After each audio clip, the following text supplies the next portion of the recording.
Assalamualaikum warahmatullahi wabarakatuh. Halo semuanya. Di sini saya akan menceritakan lagi cerita yang menurut saya terkesan luar biasa gitu ya, isi dari cerita ini. Nah, sebelum kita melanjutkan ke cerita, di sini saya akan memperkenalkan diri terlebih dahulu.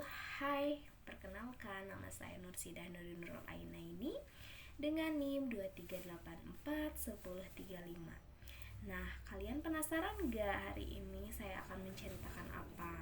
Di sini saya akan menceritakan tentang cerita mengapa Raka tidak pernah menjawab. Ada yang pernah dengar cerita ini? Yang belum pernah dengar, boleh disimak ya, apa sih isi yang terkesan dari cerita mengapa Raka tidak pernah menjawab ini. Simak baik-baik ya. Di sebuah sekolah dasar, ada seseorang siswa kelas 3 yang bernama Raka. Dia setiap hari selalu datang dengan tepat waktu, duduk dengan rapi di bangkunya, dan selalu mengerjakan tugas yang diberikan guru. Namun, ada satu hal yang membuat Bu Rina bertanya-tanya, karena berbulan-bulan Raka hampir tidak pernah mengangkat tangan untuk menjawab pertanyaan ataupun berbicara di depan kelas. Sehingga membuat Bu Rina, wali kelasnya Raka, merasa penasaran. Kenapa selama ini, selama berbulan-bulan, Raka hampir tidak pernah menjawab dan mengangkat tangan saat pembelajaran dimulai. Bu Rina pun sangat terheran-heran dan penasaran terhadap Raka. Sebagian teman menganggap Raka pemalu. Bahkan ada yang mengira ia tidak memahami pelajaran. Akan tetapi, ketika hasil ulangan dibagikan, nilai Raka selalu berada di atas rata-rata. Hal itu membuat Bu Rina menyadari bahwa kemampuan akademik anak tidak selalu terlihat dari seberapa aktif ia berbicara. Pada suatu hari, Bu Rina mengajak Raka berbincang setelah jam pelajaran selesai. Dengan suara pelan, Raka bercerita bahwa ia takut ditertawakan apabila jawabannya salah.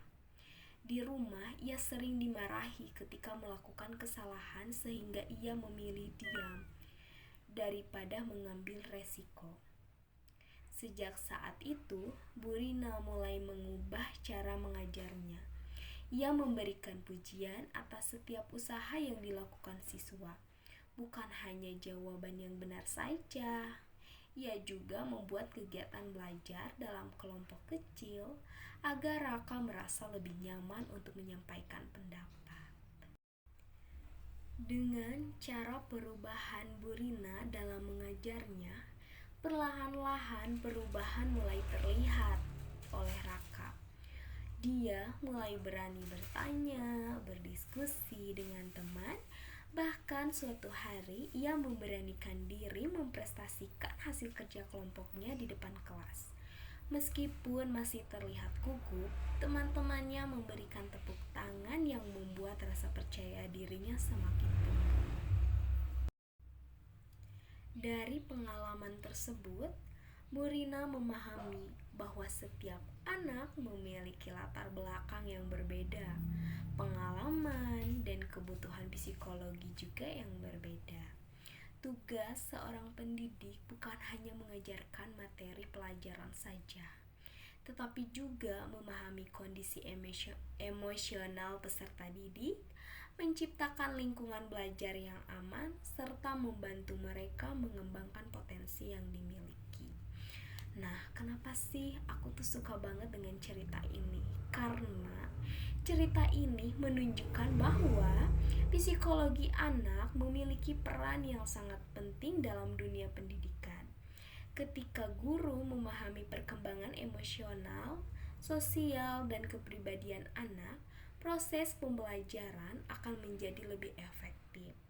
Anak tidak hanya berkembang dalam aspek akademik saja, tetapi juga memiliki rasa percaya diri, keberanian, dan kesehatan mental yang baik untuk menghadapi berbagai tantangan di masa depan.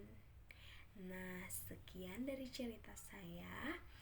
Mohon maaf bila ada perkataan yang salah. Sampai ketemu di cerita selanjutnya. Kira-kira cerita selanjutnya saya akan menceritakan apa lagi ya? Disimak ya di cerita selanjutnya. Bye-bye.